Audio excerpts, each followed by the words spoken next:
हम लोग product start किए थे, आज प्रोडक्ट का ही कुछ क्वेश्चन तुमको हम प्रैक्टिस करवा रहे हैं। तो कोई क्वेश्चन हम लिखे यहाँ पे, इफ ए इज का मैट्रिक्स है 3 5 यानी 1 रो 2 कॉलम का, बी भी एक मैट्रिक्स है 7 3 1 रो 2 कॉलम का। तो होता है इफ ए इज का टू दिस, बी इज का to this, find the non zero matrix C such that AC is equal to BC। ठीक है, such that AC is equal to BC, ये गिवन कंडीशन है। और एक matrix non zero matrix C को find out करना है। तो ध्यान समझोगे, यहाँ पर order of A and B, A और बी का ऑर्डर देखना आपको दिया 1 रो और 2 कॉलम यानी 1/2, 1 रो 2 कॉलम। तो ऑर्डर ऑफ सी हमको क्या लेना पड़ेगा, जब ऑर्डर ऑफ सी हम ले रहे हैं 2/n, क्यों? तो लास्ट में बता चुके हैं जैसे 1/2 है दोनों का ऑर्डर। तो अगर तुमको कंडीशन दिया हुआ है AC इक्वल टू BC, तो A का अगर ऑर्डर हमारा 1/2 तो ये 2 है, तो यहाँ पे हमको 2 लेना पड़ेगा। ये C का ऑर्डर हम ले रहे हैं 2 बाई और n ले रहे हैं। ठीक है, n यहाँ पर कुछ भी नेचुरल नंबर हो सकता है। ठीक है, तो हम लिखते हैं that is C equal to तुम्हारा 2/n, ये ऑर्डर हम मान के चल रहे हैं। तो यही मैट्रिक्स C तुमको फाइंड आउट करना है। तो हम इसको केस वाइज अपना दिखाते हैं। पहला केस हम लिए, देख लो n इक्वल टू 1 मान लिए, लेट n इक्वल टू 1। तो ऑर्डर ऑफ C का ऑर्डर तुम्हारे पास था 2/n, तो हमने लिए C equal to 2/n, n तुम 1 मान रहे हो तो 2/1 ले लिए, यानी C का ऑर्डर 2/1 यानी 2 रो 1 कॉलम मान रहे हैं। तो देखो यहाँ पर मान लीजिए let C equal to AB, यानी इसका देखो तुम्हारा 2/1 का इसका ऑर्डर है, 2 रो है और 1 कॉलम। अब तुम्हारा कंडीशन है कि AC इक्वल टू BC, तो A का यहाँ मैट्रिक्स देखो यहाँ पर 3 5 और C है मान लिया यहाँ पर देख लो AB, B का मैट्रिक्स है 7 3 और C मान लो AB। तो प्रोडक्ट यही है फर्स्ट टू फर्स्ट कॉलम, देख लो 3 × A 3A प्लस 5B और इसका देखो 7A और plus 3B, 7A plus 3B। कहने मतलब क्या हुआ, इसका ऑर्डर देखो 1/2 था तुम्हारे पास, 1/2 और तुम सेकंड का ऑर्डर माने 2/1। तो अगर ये हट गया तो देखो तुम्हारा ऑर्डर कितना आ गया 1/1, इसका ऑर्डर आ गया कितना 1/1, ये 1/1 का ऑर्डर देखो आ गया। ठीक है, इसको तुम सॉल्व किए तो 7A और प्लस 7A और माइनस 3, तो तुम्हारे पास आ गया यहाँ पर 4A और 5B माइनस 3B यानी 2B, 2 से इसको कैंसिल कर दो तो 2A इक्वल टू B, यानी C का जो पूरा आ गया मैट्रिक्स फॉर्म कर गया, देखो A B था A 2, यानी ये पूरा आंसर आ गया। C का जो है ये तुम्हारा एक पहला आंसर हुआ कि C मैट्रिक्स बन गया। कितना इसका एलिमेंट है A 2A, जो कि 2 रो है और 1 कॉलम। अब अगर तुम n का वैल्यू अगर मानते हो 2, तो C का ऑर्डर इस बार क्या हो जाएगा, तो C का ऑर्डर 2/n था यानी 2/2, इसका ऑर्डर इस बार हो गया तुम्हारा 2/2। तो हमने मान लिया C मैट्रिक्स मान लिया A B C D यानी ये 2/2 ऑर्डर का मान लिया। ठीक है, तो अब हम लोग इस बार मैट्रिक्स लेंगे, तो तुम्हारा दिया हुआ AC, तो A का हमने मैट्रिक्स फॉर्म में ले लिए 3 5 इसका एलिमेंट है और C अभी हम माने हैं देखो A B C D। उसी तरह से तुम्हारा है BC, B का है तुम्हारा मैट्रिक्स फॉर्म में 7 3 और ये माने हम लोग A B C D। और सही प्रोडक्ट करो फर्स्ट रो फर्स्ट कॉलम, तो देखो 3A plus 5C, 3A plus 5C, first row second column 3B plus 5D, 3B plus 5D। वैसे यहाँ ले लो फर्स्ट रो फर्स्ट कॉलम यानी 7A plus 3C, 7A plus 3C और first row second column यानी 7B plus 3D, 7B plus 3D। इसका भी तुम ऑर्डर देख सकते थे, इसका ऑर्डर तुम्हारा था यहाँ पर एक लिखते हैं 1/2 और दूसरा के लिए तुम 2/2। तो देखो ये हट गया तो ये आ गया तुम्हारा 2 1/2, कितना आ गया 1/2। देख लो एक रो और 2 कॉलम है, यहाँ एक रो 2 कॉलम आ गया। अब चूंकि इक्वल मैट्रिक्स है, दोनों सेम ऑर्डर में है तो इक्वेट हो गया 3A plus 5C equal to 7A plus 3C और 3B plus 5D, 3B plus 5D equal to 7B plus 3D। इसको सॉल्व कर दोगे तो डायरेक्ट यहाँ पर 2A इक्वल टू C आ गया और 2B इक्वल टू D आ गया। तो मैट्रिक्स C तुम्हारा मान देखो यहाँ C तुम कितना माने थे A B C D, यहाँ से देखो A B और C तुम निकाले हो तो यहाँ से 2A और D निकाले हो 2B, यानी ये एक आंसर हो गया A B और 2A 2B यानी 2/2 मैट्रिक्स है। ऐसे ही तुम n इक्वल टू अगर तुम 3 मानते हो तो ऑर्डर तुम्हारा आ जाएगा 2/n था यानी 2/3 ऑर्डर। उसको ऐसे ही अपना कंसीडर करके सॉल्व करोगे तो हम आंसर ऐसे डायरेक्ट लिख दिए, इसका आंसर आएगा तो इस तरह से A C E 2A 2C 2E। ऐसे ही तुम n जो है कुछ भी ले सकते हो, कोई भी नेचुरल ले सकते हो, हाल ही दिया इसका मतलब n जो हो गया for all n belongs to natural number, यानी कि आपको डायरेक्ट लिख देना। इस तरह से अगर n का ऑर्डर चेंज करोगे तो इसका आंसर भी तुम्हारा क्या करेगा चेंज करेगा, यानी तो 1/, पूरा पहला जो n 1 है तो उसका आंसर हो गया, 2 है तो वो आंसर आ गया, 3 है तो ऐसा आंसर, और भी कुछ हो सकता है, यानी for all n belongs to n यहाँ पर नेचुरल नंबर तुम्हारा हो जाएगा। ठीक है, क्वेश्चन देखते हैं।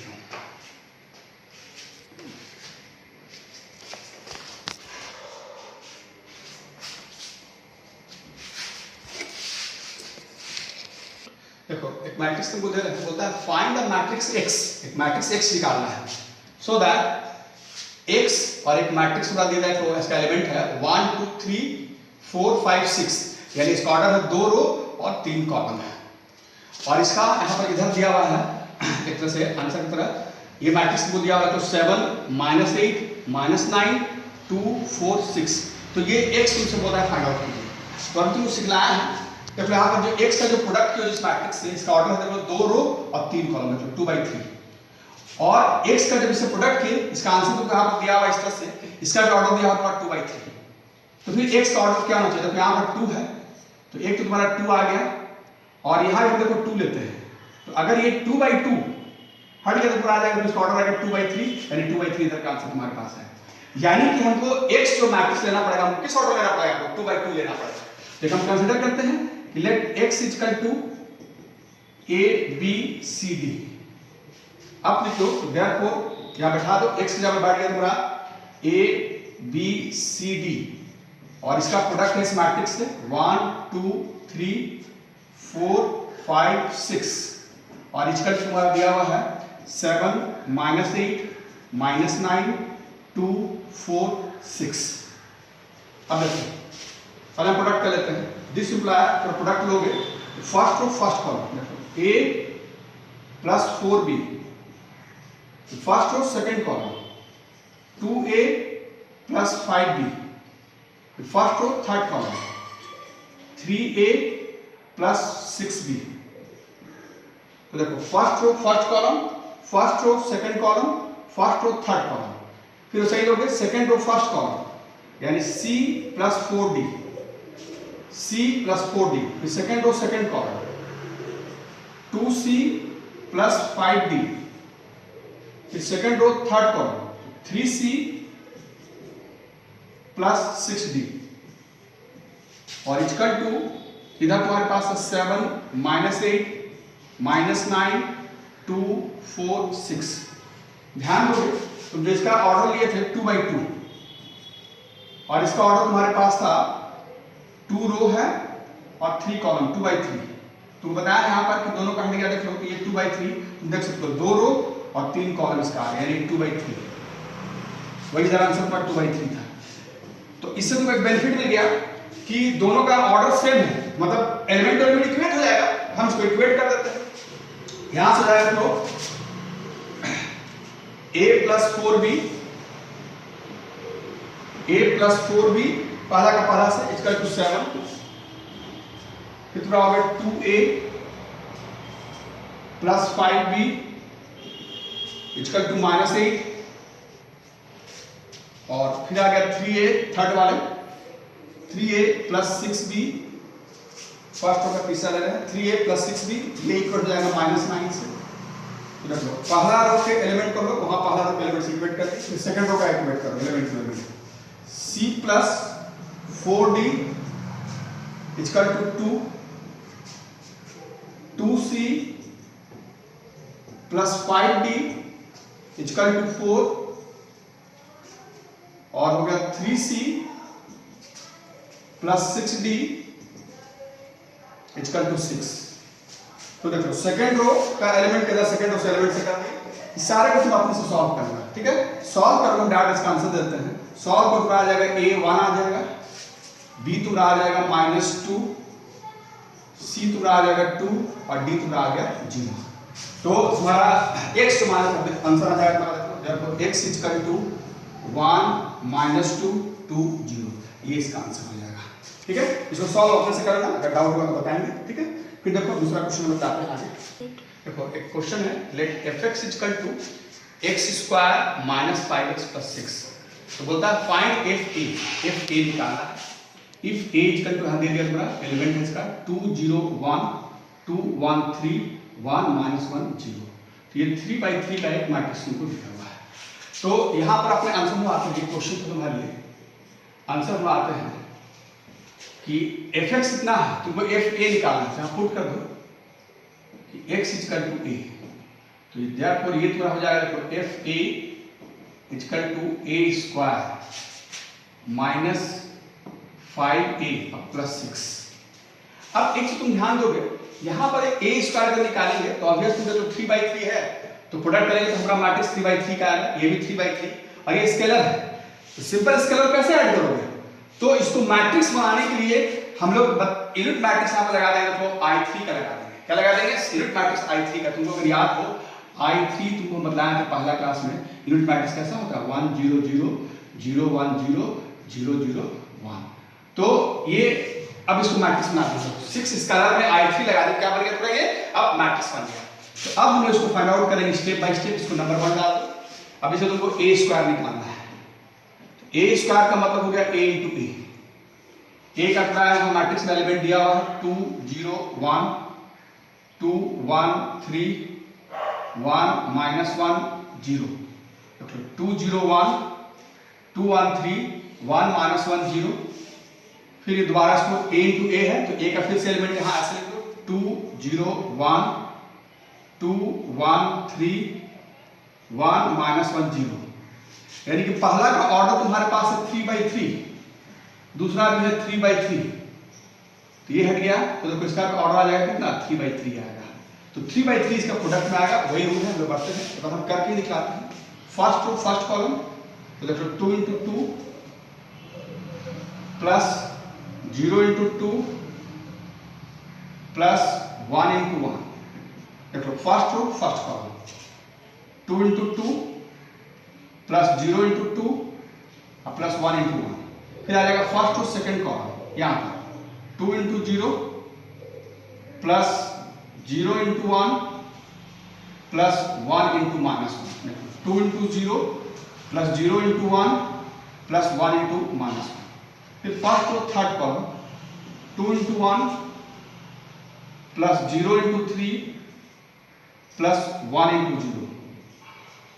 2 into 1 plus 0 into 3 plus 1 into 0। तो फर्स्ट रो फर्स्ट कॉलम यहाँ पर, फर्स्ट रो सेकंड कॉलम यहाँ पर, फर्स्ट रो थर्ड कॉलम यहाँ पर। अब आएंगे सेकंड रो फर्स्ट कॉलम तो यहाँ पर 2 into 2 plus 1 into 2 plus 3 into 1। तो second row second column 2 into 0 plus 1 into 1 plus 3 into -1। फिर second row third column 2 into 1 plus 1 into 3 plus 3 into 0। फिर आ जाओ third row first column 1 into 2 plus -1 into 2 plus 0 into 1। यानी 1 into 2 plus -1 into 2 plus 0 into 1। फिर third row second column 1 into 0 plus -1 into 1 plus 0 into -1। Third row third column 1 into 1 plus -1 into 3 plus 0 into 0। तो जब इसको हम solve करेंगे तो ये तुम्हारी हो गया 4 प्लस 0 प्लस 1। 4 प्लस 0 प्लस 1, इधर आ गया 0 प्लस 0 -1। इधर आ गया 2 प्लस 0 प्लस 0। फिर यहां पर आ गया 4 प्लस 2 प्लस 3। फिर यहां से आ गया 0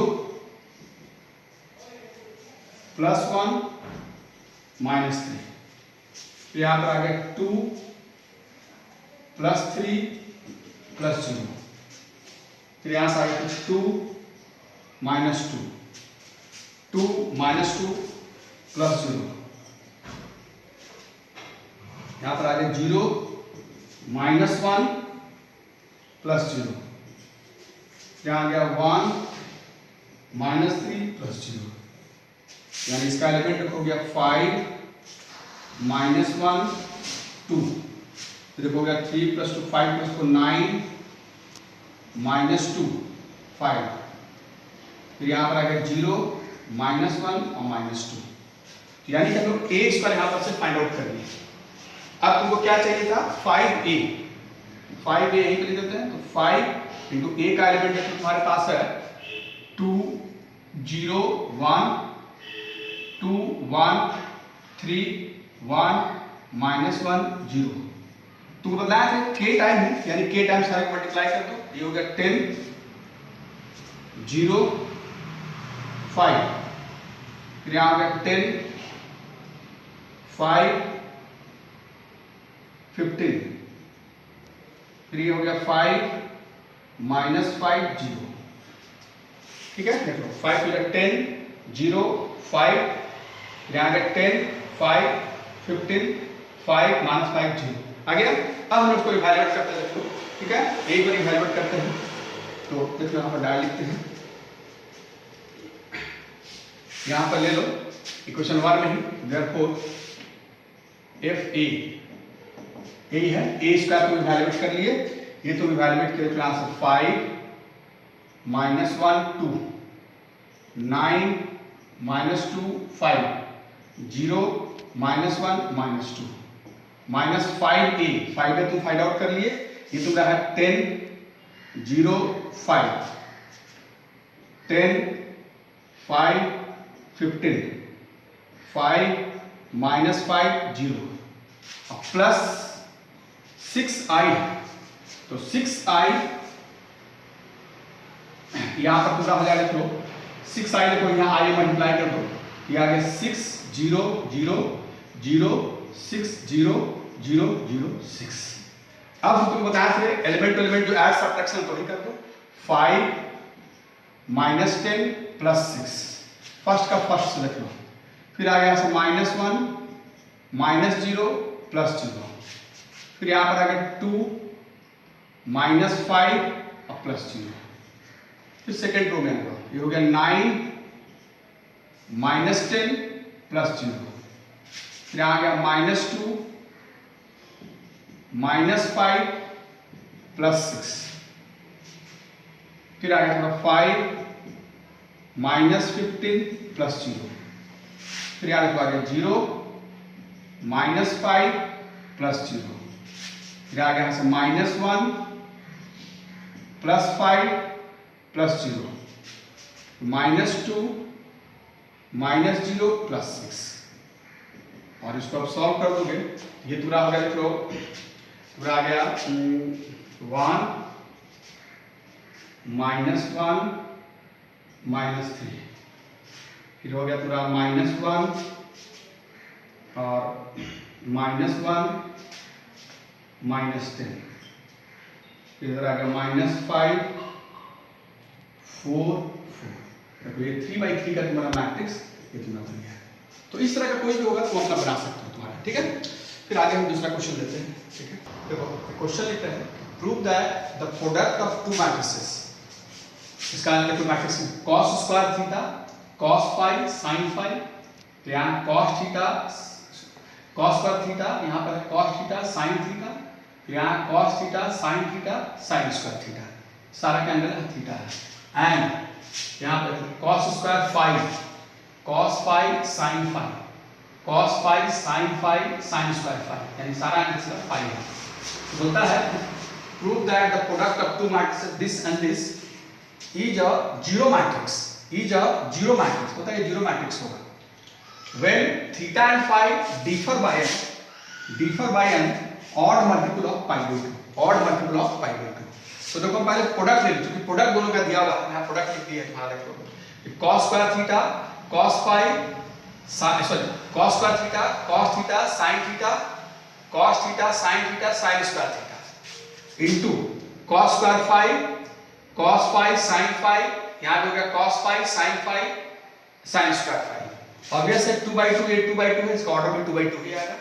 तो फर्स्ट रो फर्स्ट कॉलम देखो एलिमेंट लिए cos square theta into cos square phi plus cos theta sin theta into cos phi sin phi, देखो cos theta sin theta into cos phi sin phi, यानी first row first column. फिर इधर first row second column, तो cos square theta cos phi sin phi cos square theta cos phi sin phi plus cos theta sin theta into sin square phi cos theta sin theta into sin square phi. तो first row first column यहां पर आ गया, first row second column वहां पर आ गया। अब अगर हम सेकंड रो फर्स्ट कॉलम देखो cos theta sin theta into cos square phi cos theta sin theta into cos square phi, sin square theta into cos phi sin phi, sin square theta into cos phi sin phi. फिर देखो second row second column, cos theta sin theta sin theta into cos phi sin phi, cos phi sin phi plus sin square theta into sin square phi plus sin square theta into sin square phi. ये देखो इसका दो रो और दो column 2/2 आ। अब यहाँ पर देखो हम मैक्सिमम टर्म कॉमन निकालते हैं। यहाँ पर क्या कॉमन निकल जाएगा देखो, तो cos theta into cos phi common ले लो, तो यहाँ पर देखो क्या बच जाएगा, यहाँ बच जाएगा तुम्हारा cos theta into cos phi plus sin theta, यहाँ पर आ गया cos theta into cos phi, ले लिए कॉमन, तो cos theta into cos phi ले लिए, यहाँ आ गया sin theta into sin phi. फिर यहाँ पर देखो, यहाँ पर कॉमन ले रहे हैं maximum term common, maximum term यहाँ पर कॉमन लेते हैं, एक ले लिए cos थीटा और एक हमारा आ गया sin फाई। तो देखो यहाँ बच गया एक cos थीटा और एक बच गया तुम्हारा cos phi plus cos theta ले चुके हो, यहाँ पर आ गया sin थीटा और एक sin फाई, ठीक है। फिर यहाँ पर देखो इन दोनों में कॉमन लेते हैं, यहाँ से हम लोग यहाँ पर कॉमन लेते हैं, हम लोग सिर्फ लेते हैं cos फाई और इनटू sin थीटा, यानी sin थीटा cos फाई। तो यहाँ पर बच गया थोड़ा देख लो cos theta cos phi plus यहाँ से ले चुके हो sin थीटा ले चुके हैं, एक बच गया sin थीटा और एक बच गया sin फाई। फिर यहाँ मैक्सिमम टर्म कॉमन ले लो, तो sin theta sin phi, sin theta sin phi लेते हैं, यहाँ बच गया cos theta cos phi plus sin theta sin phi, ठीक है। तो अब तुम ध्यान देना, ध्यान समझोगे यहाँ पर, ये आ गया तुम्हारा cos थीटा cos फाई।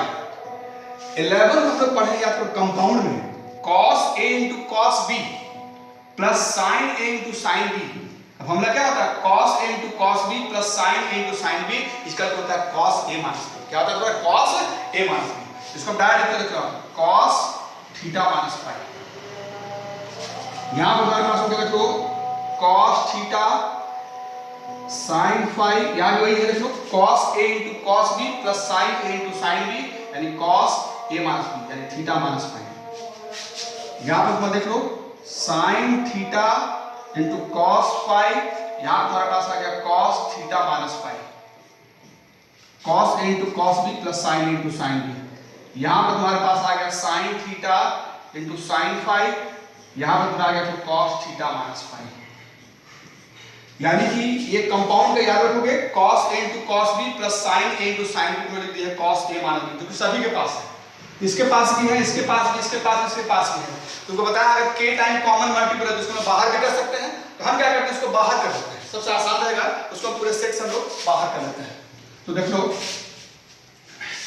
यहां पर हम लोग इसको बाहर करते हैं, तो तुम्हारे लिए हो गया देखो ये सेट बन गया, इसी तरह cos theta minus phi whole into, चारों k टाइम है तो उसको हम बाहर कर लेंगे, ठीक है ना। अब यहां पर जो बच गया, यहां आ गया तुम्हारे देख लो cos theta into cos phi, फिर यहां पर आ गया cos theta into sin phi, फिर यहां पर देखो आ गया sin theta into cos phi और यहां पर आ गया sin theta sin phi.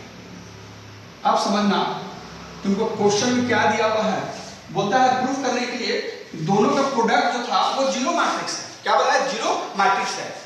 If theta and phi differ by an odd multiple of pi by 2, यानी डिफरेंट का मतलब है दोनों का डिफरेंस। तो अकॉर्डिंग टू क्वेश्चन आप लिखना, अकॉर्डिंग टू क्वेश्चन तुम्हारा हो गया थीटा माइनस फाई, दोनों का difference is a odd multiple of pi by 2। तुमको अगर याद हो 2n is the even number, n को अगर तुम 2 से मल्टीप्लाई करो, कोई भी नंबर को 2 से मल्टीप्लाई करो तो क्या बन जाएगा, इवन नंबर, उसमें अगर 1 ऐड कर दो तो ऑड नंबर हो गया। तो theta and phi differ by an odd multiple, यानी इवन में 1 जोड़ो तो ऑड हो गया, odd multiple of pi by 2। तो odd multiple of pi by 2 की तुमको ध्यान हो 11 तुमको पढ़ाया है, अगर ये 90 है और ये 3/2 है 270 डिग्री, तुमको मालूम होना चाहिए cos 90 क्या होता था 0। अगर यहाँ पर cos 0 है तो यहाँ पर cos मेरा क्या होगा 0, यानी cos 3/2 ये भी 0। तो कहने मतलब क्या हुआ कि जब cos 90 तो बड़ा 0 होता था 2/2 में, या इसी लाइन पर यहाँ जो 270 डिग्री है 3/2, cos 3/2 पर क्या होगा वो भी 0, यानी इस लाइन पर कहीं भी cos आ जाए तुम्हारा हमेशा क्या होगा 0।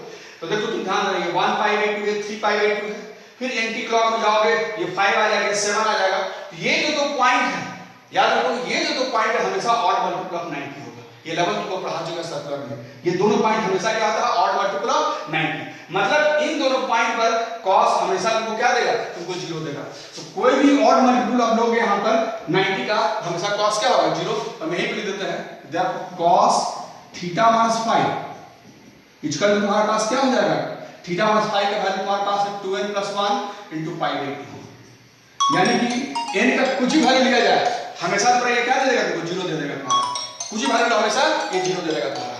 तो ऑड मल्टीपल 90 में ये हमेशा तुम्हारा क्या हो गया 0। तो ये अगर 0 हो गया तो पूरा सेट तुम्हारा क्या हो जाएगा 0 हो जाएगा तुम्हारा। तो देखो ये 0 इंटू तुम्हारे पास हो जाएगा cos theta cos phi cos theta sin phi sin theta cos phi sin theta sin phi। तो 0 इंटू समथिंग करो तो क्या बन गया 0 बन गया तुम्हारा।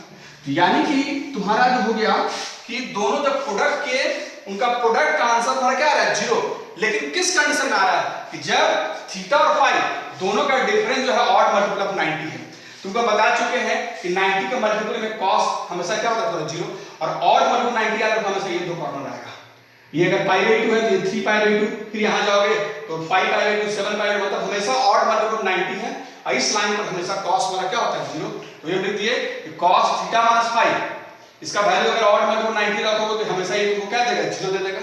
अगर ये 0 हो रहा है तो चूंकि बाहर में है cos थीटा और 5 हमारे पास है तो 0 है, 0 इंटू समथिंग हमारा क्या हो जाएगा 0, and this is the answer. ठीक है, आई नहीं देते हैं और नेक्स्ट क्लास में और कुछ इंपॉर्टेंट प्रैक्टिस हम आराम से करा रहे थे तुम लोग का, है ना, चाहते तो अपने भी कर सकते थे लेकिन हम प्रैक्टिस करो घर पर, है ना, नेक्स्ट क्लास में आगे बताते